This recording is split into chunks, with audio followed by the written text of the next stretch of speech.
Hi guys, another example problem here from chapter 16. Here we have two containers of gas. The one on the left has diatomic hydrogen, H2, and the one on the right has diatomic nitrogen, N2.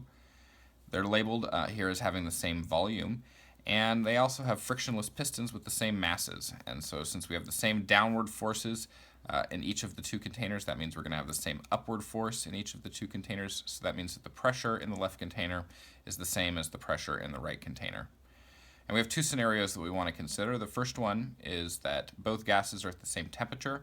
Compare the number of moles of hydrogen to that of nitrogen. And so we're going to have, in the first situation, P1 V1 is equal to N1 times R times T1.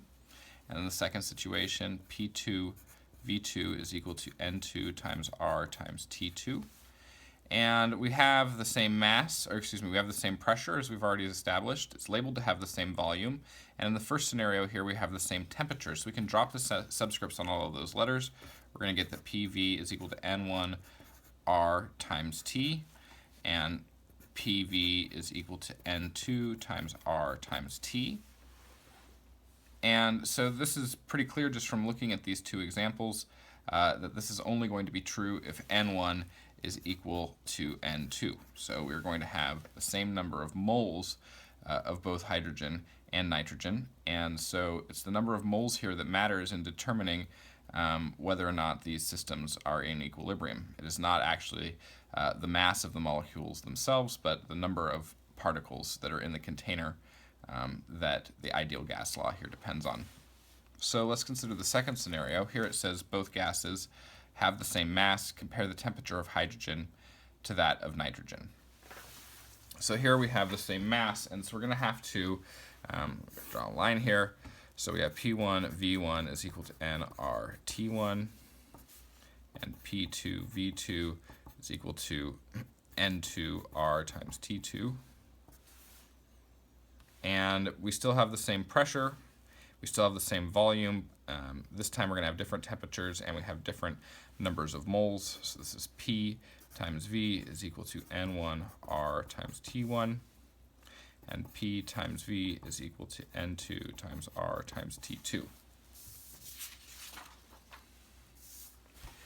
So we are told here that both the gases have the same mass, so we need to write the number of moles, N, in terms of the mass of the gas.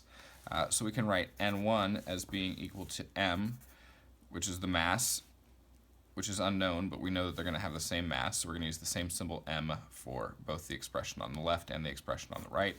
And in the case of the hydrogen, we have 2 grams for every mole. So if we have the mass in grams here, we can get the number of moles, but we're just going to leave it symbolically.